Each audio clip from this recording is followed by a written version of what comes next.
Para mm, esta serie de videos sobre los desafíos del presente, hoy quisiera hacer algunos comentarios, algunas observaciones en torno a el diagnóstico que de nuestro tiempo hace el filósofo francés Alain Badiou, del que les muestro su libro sobre Trump. Este librito sobre Trump se refiere al primer Trump. No es sobre el Trump actual, sino sobre el primer Trump. Y es un librito muy interesante de una serie de textos que él eh, desarrolla en los propios Estados Unidos en el momento del triunfo de Trump, una primera conferencia en la Universidad de California, en Los Ángeles, donde dice todo, eh, eh, dice la horrible cosa que acaba apenas de producirse, ese desastre, ese contraevento, ¿no? Que es el hecho de que Donald Trump gane las elecciones. Eh, Cosa curiosa, ¿no? Porque se supone que Alain Badiou, como marxista, como uno de los poquísimos representantes con Slavoj Zizek de la idea comunista en un tiempo, en una época en la que la opinión dominante era todavía, quizás en este momento del primer triunfo de Donald Trump, la idea de Fukuyama de que una vez derrotada la Unión Soviética, la democracia liberal y la economía de mercado representaban el final de la historia, ¿no? Ese momento del desarrollo de la humanidad en el que la historia llegaba a su realización social, política, subjetiva, definitiva. Eh, mm, y bueno, pues ya nada más había que hablar. Bueno, pues eso, frente a eso, Alain Badiou sería uno de los que mantendrían la crítica de ese orden de cosas, de manera tal que siguiesen apelando a la idea comunista, cosa que no harían un Lyotard o un Jean-Luc Nancy en el propio pensamiento francés, pues quienes tratarían de sacar las consecuencias a futuro, ¿no? Lyotard hablando del final de los grandes relatos, el gran relato marxista que nos hablaba de una meta comunista, una meta que consistía en esa sociedad sin clases, sin explotación del hombre por el hombre. O sea, ese relato y los demás relatos habrían finalizado con el fracaso general de toda la modernidad, y un diagnóstico similar sería el diagnóstico de Jean-Luc Nancy a propósito del final del sentido. Todo esto el propio Levinas, en los imprevistos de la historia, les imprévus de l'histoire, lo describía pues en el tono de eh, una debacle espiritual, ¿no? El marxismo, que era una religión secular, dejaba huérfanos de esta esperanza a todos aquellos que realmente, al parecer realmente habían creído en ella. Bueno, Alain Badiou, eh, a la vez que un sobreviviente de la idea comunista hasta nuestros días, en el primer momento del triunfo de Alain Badiou, de Donald Trump, frente a un público estadounidense, ve en esto una cosa horrible que acaba de ocurrir, porque hay un cambio drástico en la democracia liberal estadounidense con la llegada de este personaje que él asocia a Sarkozy en Francia, a Berlusconi en Italia y a otros populistas que básicamente describe que mientras que había una burguesía culta que era la que gobernaba en la democracia eh, liberal, en el parlamentarismo burgués representativo, ahora llegaba pues una clase que hacía este dominio de manera descarada y de manera mafiosa. Eh, bueno, siempre puede, las cosas siempre pueden empeorar y mm, pues a él le parecía peor la llegada de esta clase eh, desvergonzada, de esta clase de dominación desvergonzada. Me viene a la mente lo que Alfredo Troncoso nos comentaba sobre una frase de Marx en la época de la licenciatura en filosofía en la UNAM. Decía que Marx decía, mientras es peor, es mejor, porque lo peor pues revela las contradicciones, ¿no? Aparentemente esa no sería la valoración que el triunfo de Trump le despertaba a Alain Badiou. Claro, también hay que pensar en a qué público se dirigía, ¿no? Y en qué circunstancias y qué partido querría tal vez sacar de esas circunstancias. Leo un pequeño pasaje de esa conferencia que da él en la Universidad de California en Los Ángeles, ¿no?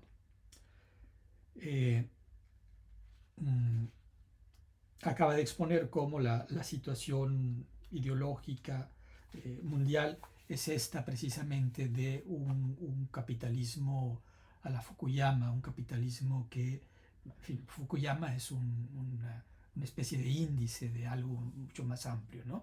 De esta ideología que se presenta como la única vía posible una vez vencida la otra vía, ¿verdad? Había una situación, la de la Guerra Fría, en la que se disputaban el control del mundo dos modelos, y cuando se hunde, más que ser derrotado, se hunde uno de esos dos modelos, queda uno solo. Fukuyama y muchos otros lo declaran triunfador, y entonces el mundo se queda en la situación de una sola vía, ¿no? O sea, de describir una sola vía como vía posible para el desarrollo de la humanidad. Dice Alain Badiou en este texto, Trump, ¿verdad? En esa primera conferencia contemporánea inmediatamente contemporánea del triunfo electoral primero de Donald Trump.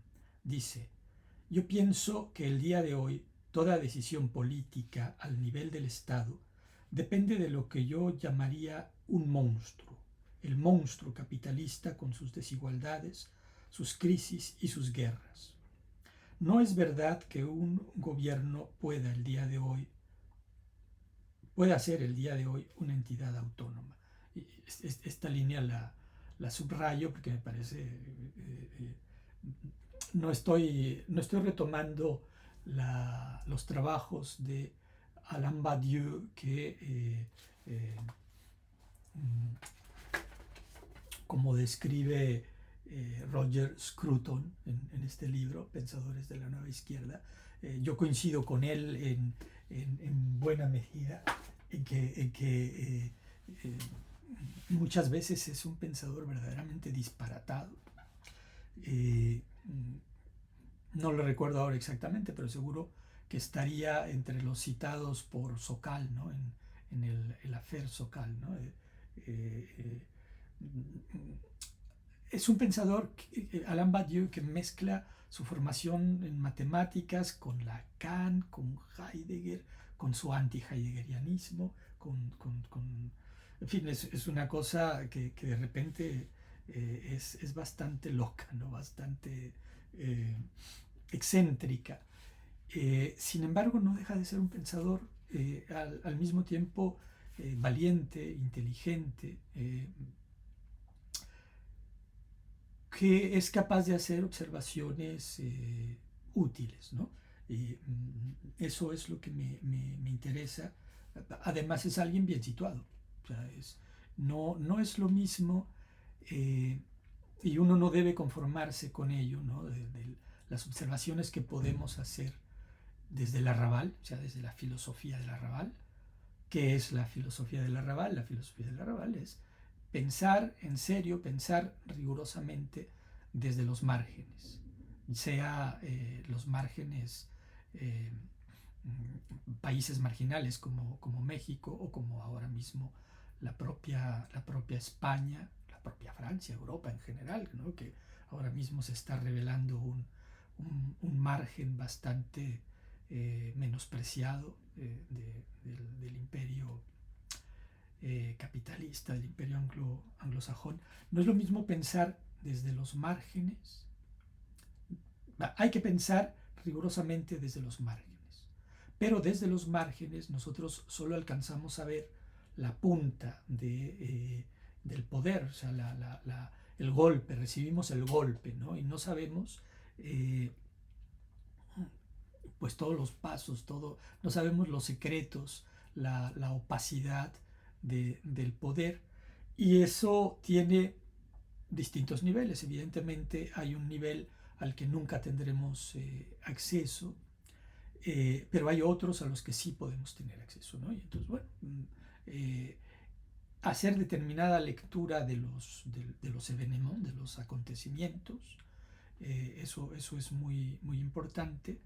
Decrypter, dicen los franceses, descifrar los discursos, ese es otro asunto muy importante. Y justamente descifrar los discursos de quienes ocupan los micrófonos, de quienes ocupan los reflectores.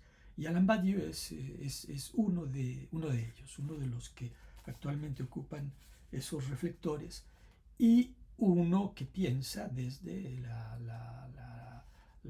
l'École Normale Supérieure de París, desde la todavía gran potencia intelectual que es la filosofía francesa, ¿no? La French Philosophy, que tiene pues estos contactos con los propios Estados Unidos.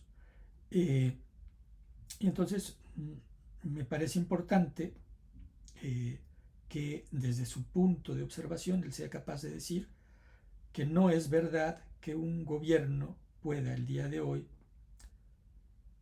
ser el día de hoy una entidad autónoma. Es decir, todo este asunto de la soberanía que tanto les gusta a nuestros gobernantes destacar. Desde el principio, el gobierno está ligado por una determinación que engloba la totalidad, y es necesario que afirme que lo que él hace, y todavía más, lo que él puede hacer, depende de su adhesión a las leyes de esta determinación, que son las leyes del monstruo, ¿verdad? O sea, nuestros gobiernos pueden hacer poca cosa. Ellos podrán decir que pueden hacer muchas cosas, pero sobre todo no pueden enfrentarse al monstruo del sistema capitalista, del monstruo del capital. No pueden declarar que no van a pagar los intereses de la deuda, por ejemplo, ¿no? En fin, una deuda que tiene en bancarrota pues prácticamente a todos los estados, comenzando por lo menos a los estados occidentales, ¿no? Comenzando por los propios Estados Unidos. Me salto a otro párrafo, dice: en nuestros días el rol del Estado es el mismo por doquiera: proteger las desigualdades, proteger al monstruo, ¿verdad? La función del Estado, que es democracia, derechos humanos, estado de bienestar, etcétera, etcétera. Bueno, ante todo, el Estado es un instrumento de la oligarquía, ¿no? Que se dedica a proteger al monstruo que se dedica a proteger los intereses del capital internacional. Eh,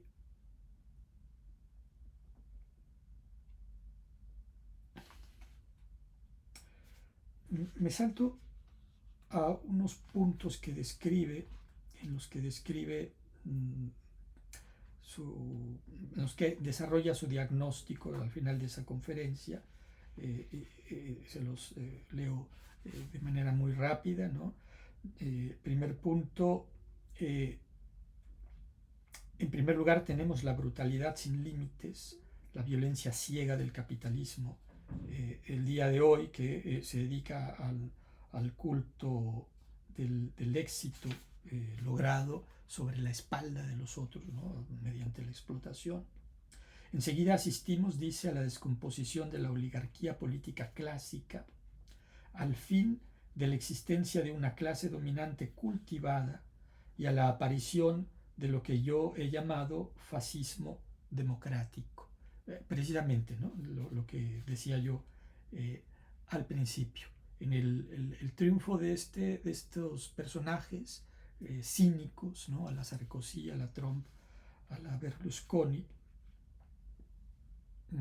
y ya también menciona él a Bolsonaro, eh, significa para él ese desplazamiento, ¿no? De esa oligarquía política clásica cultivada, dice en otro momento, a ver si es en este que les leo enseguida, dice, nosotros tuvimos, para empezar, al Trump satisfecho de sí mismo y de la campaña electoral. Después está el Trump que llega al poder y que parece ligeramente asustado por el poder. Insisto, esta es una conferencia inmediatamente posterior al primer triunfo del Trump. Dice que esto es el símbolo de la descomposición de la oligarquía política tradicional y insiste en que representa una especie de nuevo fascismo. Este nuevo fascismo o esta situación política se apoya, este descaro, ¿verdad? Se apoya en la ausencia de rival, en la ausencia de toda otra vía política imaginable, posible. Es la falta, dice, de lo que él llamará una idea. Los cuatro términos de esta inevitable dialéctica que gobiernan la historia del mundo contemporáneo, resume, son entonces la dominación estratégica del capitalismo global, la descomposición de la oligarquía burguesa tradicional, eh, el desbarajuste y la frustración, le trouble,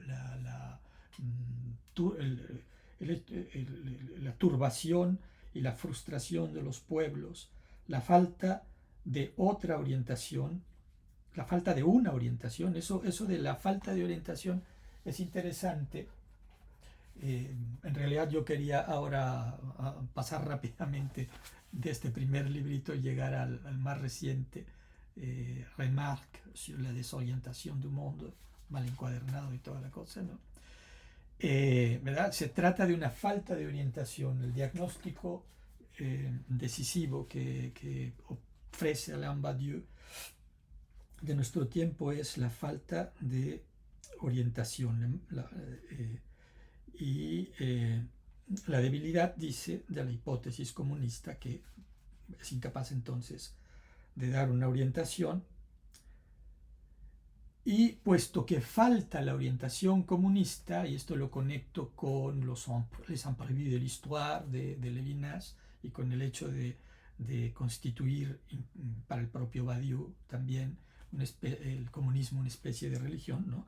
El destino histórico de la especie humana deviene cada vez más oscuro.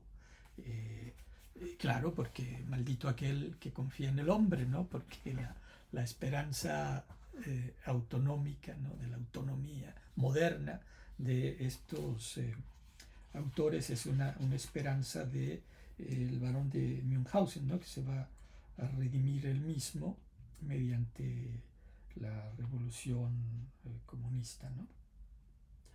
Entonces, entre Hillary Clinton y Donald Trump, este gran representante de la hipótesis comunista, él prefería a la Clinton, ¿no? Entre tanto, no hay que olvidar que sus diferencias se sitúan al interior del mismo mundo y no expresan en ningún caso dos visiones o dos estrategias políticas fundamentalmente opuestas. Y si eso dice de Trump y Hillary Clinton, pues podemos trasladarlo a Trump y Biden, ¿no? Precisamente grabo este video poco después del bombardeo de las centrales de enriquecimiento de uranio en Irán, que ha hecho que pues ahora todo el mundo está desorientado también respecto de qué cabe pensar a propósito del pacifismo o del belicismo de Trump, que en caso de ser belicista, bueno, pues sería, no sería tan distinto de Biden como su construcción electoral se encargó de hacer creer. Bueno, no lo sé, pero desde el punto de vista pues de este análisis que estamos revisando ahora, el análisis que nos propone Alain Badiou, y del propio interés de clase y del propio interés geopolítico de pertenencia a todos los niveles, pues es el mismo. Unos y otros pertenecen a ese monstruo y dependen de ese monstruo. No son alternativas, ¿no?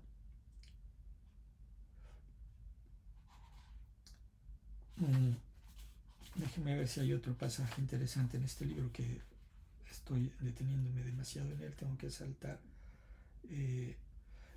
Bueno, hay otro pasaje muy interesante, otro asunto muy interesante que toca, así sea de pasada. Dice, dicho de otro modo, si nos ubicamos en la perspectiva misma del capitalismo, tenemos el día de hoy un excedente de población, un excedente de gente sin futuro, sin ninguna razón de existir, ¿verdad? Este asunto es muy importante, lo subraya pues el comunista, el observador, defensor de la hipótesis comunista, Alain Badiou, pero es un tema que los propios representantes de la oligarquía no dejan de presentar, y que incluso han hecho un documento oficial, la Carta de la Tierra, que el Papa Francisco citaba este documento, la Carta de la Tierra, en su primera encíclica, Laudato Si, en esa extraña encíclica ecologista con la que empezó el pontificado del Papa Francisco. Hubo una encíclica previa, pero el propio Papa Francisco, que la termina, reconoce que esa encíclica previa sobre la fe, tenía que ver con la fe. El tema central de esa encíclica era la fe. Estaba en su mayor parte redactada por Benedicto XVI. Entonces está este tema tremendo de el excedente de población, ¿no? Que es esta idea que viene desde el principio del capitalismo anglosajón, ¿no? O sea, malthusiana, y que está muy presente en la propia oligarquía capitalista, y que subraya este hombre, este pensador, que finalmente también es miembro de esa oligarquía a su manera, ¿no? Un privilegiado profesor de las más altas instancias universitarias y científicas de Occidente, ¿no? de París, de Francia y de Occidente. Me encuentro en este librito ya algo que después he encontrado, no recuerdo, creía que estaba en Remarques sobre la desorientación del mundo, y me lo vuelvo a encontrar acá, ¿no? Y entonces él describe con este esquema, pretende hacer una especie de geometría política, ¿no? Con esta retórica cientificista o matematicista, ¿verdad? Él viene del existencialismo sartreano o del marxismo sartreano también, y luego ha tenido un primer momento estructuralista. Sus primeros textos son novelas, o sea, su primer intento de volverse autor es literario, y estaba influenciado y se quería integrar al movimiento estructuralista, donde el cientificismo de la estructura propio del estructuralismo, ¿verdad? Estaba pues muy de la mano de su cultura matemática. El padre de Alain Badiou, un político eh, importante también en Toulouse, el maire de Toulouse durante muchísimos años, era a su vez profesor de matemáticas. Entonces le transmitió a su hijo una formación matemática importante. Bueno, con este esquema, Alain Badiou nos coloca precisamente de lleno en la desorientación del mundo. Veo rápidamente si aquí aparece ese mismo esquema. No aparece dibujado, pero es lo que guía este último diagnóstico, este diagnóstico más reciente, ¿no? Hay una izquierda que estaría fuera del cuadro, y que sería la que él representa, el comunismo. Y habría, o hay, una falsa izquierda, que es esa a la que perteneció su padre como político socialista, y a la que él perteneció en su primera juventud, ¿verdad? Donde fue miembro del Partido Socialista Unificado de Francia, ¿no? Y que es la izquierda republicana, ¿no? Hay una derecha republicana, una izquierda republicana en Francia, ¿no? Que son las que se han aliado todos estos años para dejar fuera a la extrema derecha del Frente Nacional, y ahora el Rassemblement Nacional, ya no me acuerdo cómo se llama el partido de Marine Le Pen, que representaría la extrema derecha o el fascismo nacionalista, que saldrían pues del esquema del espacio parlamentario, ¿no? del parlamentarismo pseudo democrático. Entonces, lo que me interesa del diagnóstico de Alain Badiou es precisamente que desde dentro, desde una experiencia profunda de ese esquema al que él perteneció, al que perteneció su padre toda su vida política, al que él perteneció durante buena parte de su juventud, con el que rompió cuando se volvió maoísta en el 68, y luego pues es un defensor maoísta de la idea comunista hasta nuestros días. Ese esquema es un esquema básicamente desorientador. Eso es muy interesante, ¿no? O sea, me hace pensar en El hombre que fue jueves, de Chesterton. O sea, si han leído esa novela, y si no la han leído, se las recomiendo. Es una novela agradable de leer, y que tiene esta metáfora, esta idea muy interesante, ¿no? No se trata de comunistas, sino de anarquistas en esta novela, ¿no? Eh, eh, los comunistas quieren transformar la sociedad, quieren llegar a esa sociedad sin clases, sin explotación del hombre. Por el hombre, los anarquistas querían destruir el poder, ¡pum!, mediante la acción inmediata y directa, ¿no? Y a principios del siglo XX pues era una fuerza muy presente. Bueno, una amenaza, ¿no?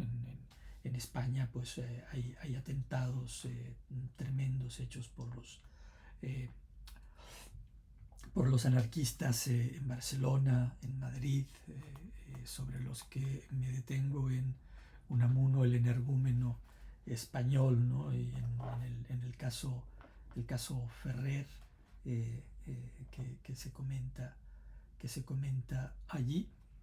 En El hombre que fue jueves, entonces es cuestión del anarquismo. ¿Cómo se encarga el Domingo, que es el jefe de los anarquistas ingleses, para controlar a los anarquistas, creando un consejo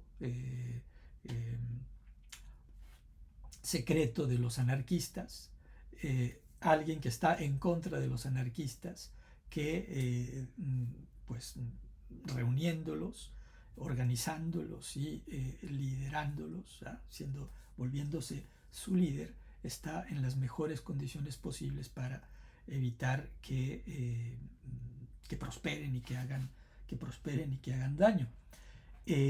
¿Cómo evitar una política de verdadera izquierda organizando tú mismo para desorientar la vida política de tus ciudadanos o de tus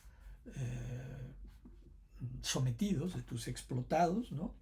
Organizando tú mismo su revuelta, organizando tú mismo su esperanza política de redención, ofreciéndole tú mismo una pseudo izquierda, ¿no?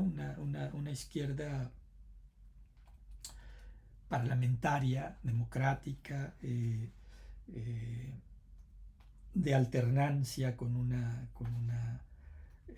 una derecha, a su vez, pues también, en fin, que es derecha-izquierda, son los dos brazos del mismo cuerpo, por lo tanto, del mismo monstruo, ¿no? Son los dos brazos del mismo monstruo.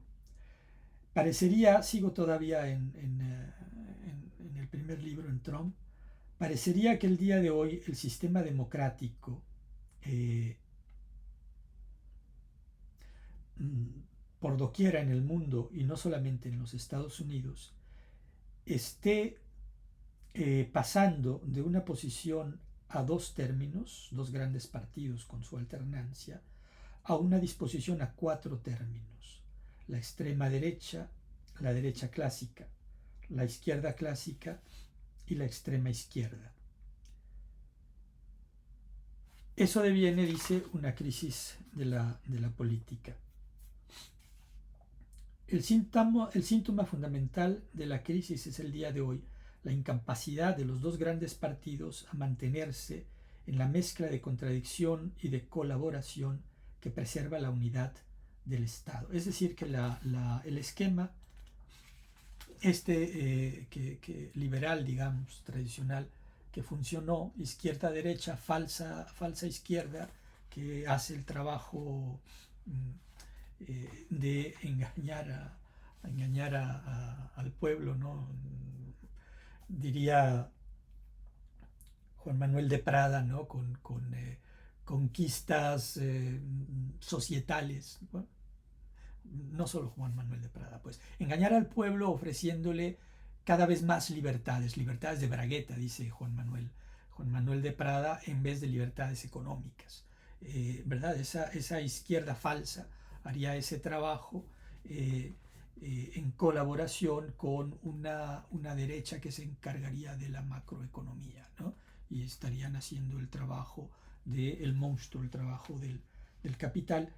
Y ese equilibrio, el diagnóstico de nuestro tiempo sería el de la ruptura de ese equilibrio que estaría desbordando hacia una extrema derecha y una extrema izquierda, especialmente en los países fuertes, poderosos, importantes, ¿no? En las antiguas pues naciones imperiales, ¿no? Y especialmente en los Estados Unidos, aunque también en México y en Brasil, ¿no?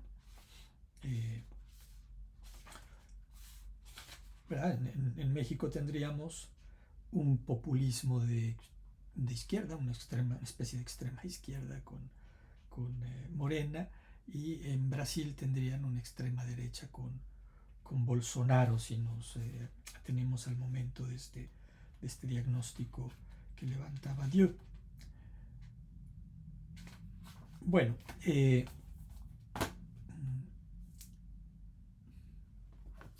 ya no entré demasiado en el segundo libro, que quedaría para mucho más.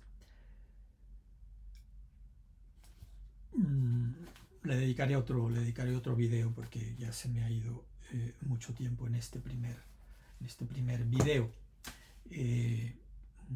Bueno, en otro video comentaré Remarque sur la desorientación du monde de Alain Badiou, que redondea estas mismas ideas en un texto. Pues este texto lo escribió